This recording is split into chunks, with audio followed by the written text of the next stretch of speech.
upward and downward. That's the theme of this presentation. And how does this align with the various regulatory frameworks in place that the organizations, in this case, the operators, are expected to demonstrate compliance against? My name is Adesh Gowde.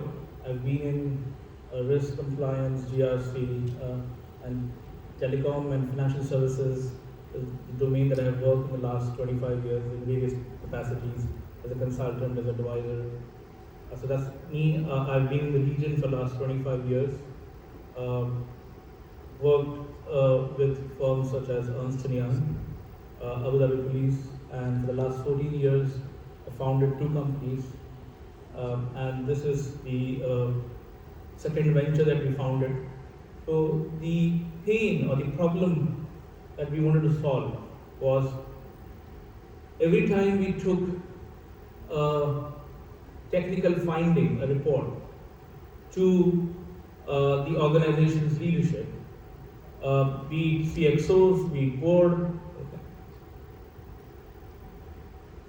The question they asked us, and this is a common pattern, is, so what? I have a signaling report, and there's a possibility of, having unauthorized users that we can latch onto a network. So what?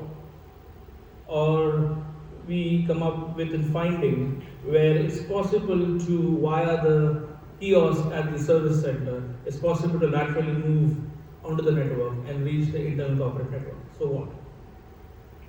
The so what was a compelling reason for us to start diving into this area of how do we quantify?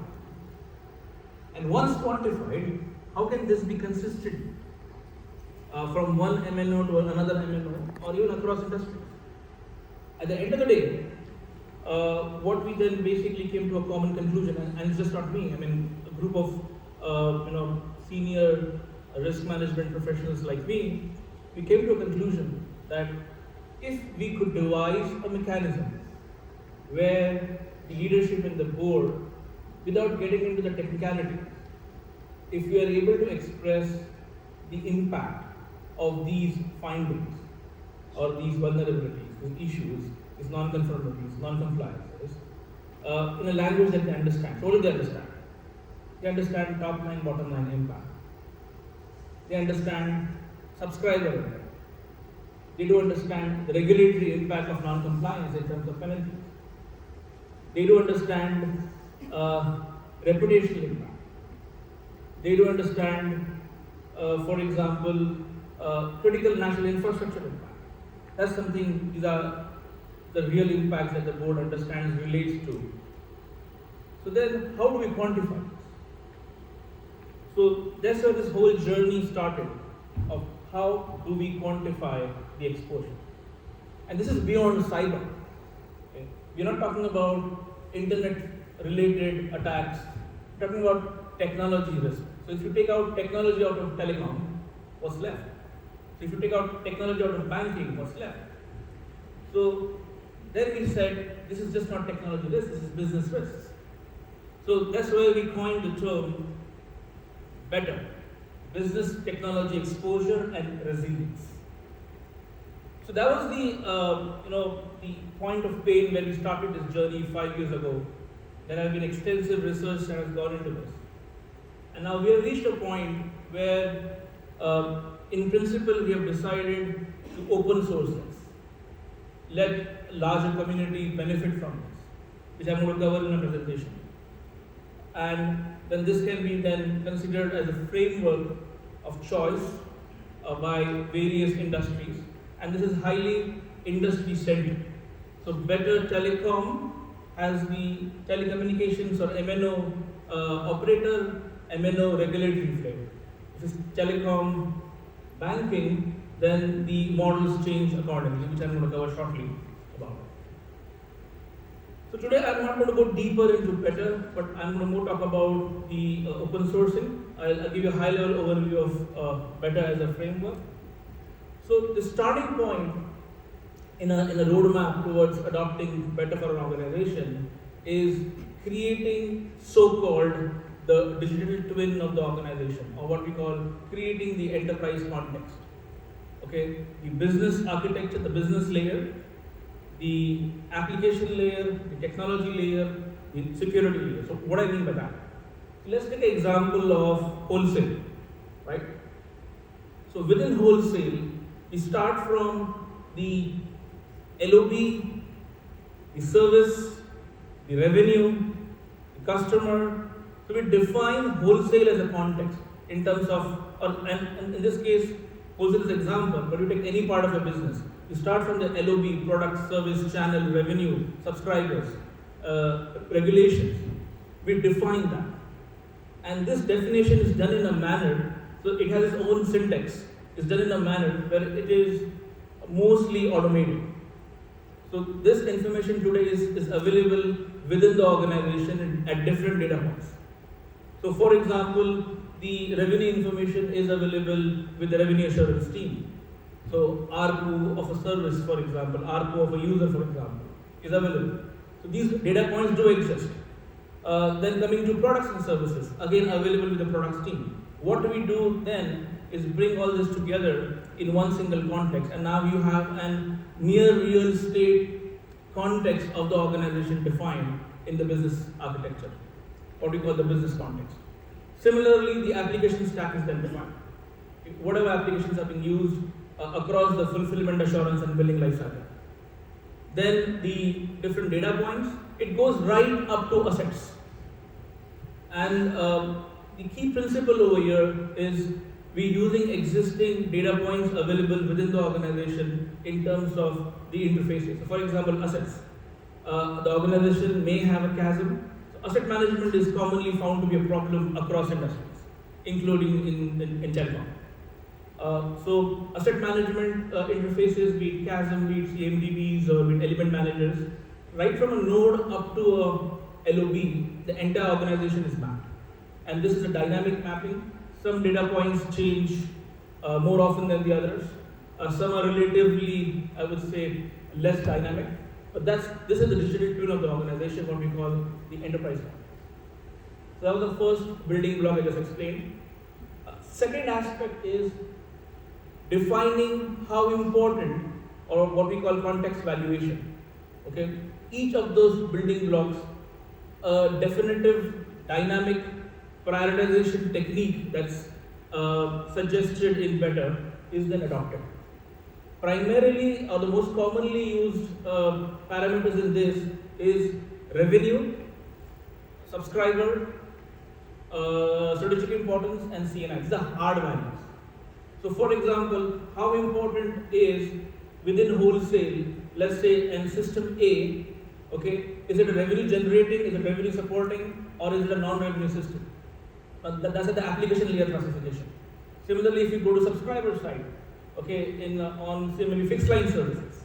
So by service, by revenue, by channel, revenue classifications are done, and they are linked back to the revenue assurance system. These mappings again are done via the existing integration layer. Now, organization already has the necessary tools in place. We are not reinventing the wheel. Orchestrator is already in place. Okay? We are only defining this blueprint of automation when it comes to Better. So, enterprise context valuation is all about that digital twin that we created and the various elements in that, the various blocks in that. We prioritize that. So, any point of time you have a non-compliance, you have a non-conformity, you have a vulnerability, you have a threat. Now you could associate that to the relevant part of the context and then determine the overall prioritization and the valuation based on the overall context valuation. So now you know between 5 vulnerabilities that are provided to you, why this is important, how does this adversely affect the business, because we have now done the context valuation. Third component in this piece now is the adverse impact. Okay. So adverse impact is what are those various elements that adversely impact the business in this context. For example, we yesterday were discussing about in a couple of presentations about SMS blasters. Now, SMS blaster as a scenario, how does this adversely impact wholesale? No impact. However, there could be some other scenario which does directly impact wholesale as a business. So defining those adverse impacts in a particular taxonomy using the context adverse impact approach, now we can specifically identify attack vectors, threats, threat categories, scenarios, and correlate that to an adverse impact and the business and which part of the business it's impacting. Because now we have an end-to-end traceability from business right down to this. That's what we call exposure factor valuation. So in exposure factor valuation, threat modeling, threat analysis, these are the components that are already existing in the organization. We are not reinventing the wheel. We are putting them together, we are connecting these dots in a logical framework. And then this framework becomes a blueprint for adoption, which end result is now board, the leadership, the management, the CXOs, including the technical folks in the organization, have a common language of expressing organization's impact as per the priorities of the organization. What we call better quantification. So now organization can quantify the better posture and most importantly communicate. I could walk up to the board, ask for a budget, basis the exposure that we are subjected to. And this is now quantifiable. And this quantification is commonly agreed upon. It's not something which the CISO may talk, the board may talk, and there would be disagreement. These are absolutely hard numbers. As long as the organization agrees upon the better methodology, there is a commonly agreed taxonomy in place, and you would move forward in understanding the overall exposure.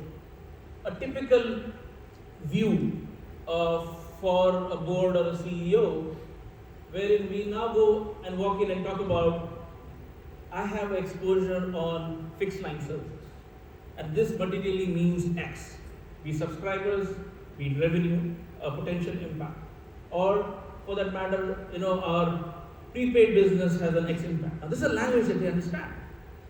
Bottom line is what they understand. Now, the underlying root causes of these could come out of a non-conformity or a non-compliance on a node. Could be there is an issue with the configuration. Could be a process weakness. Could be a recent vulnerability that's basically discovered. And ultimately, all of these rolls up to fulfillment, assurance, and billing.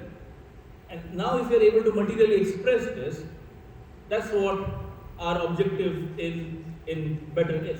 This is the sample view, and then there's a score that comes up. Now we talk to the management on that score. How progressively we have improved on that particular score, and that's where the common dialogue starts. This is just views. Again, these are indicative views. You could create the way you want it.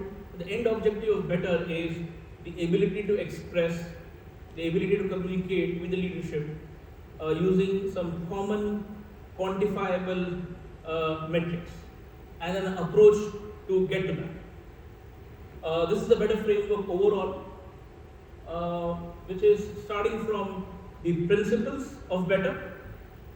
What is better and what better does not do is clearly defined. The approach and the methodology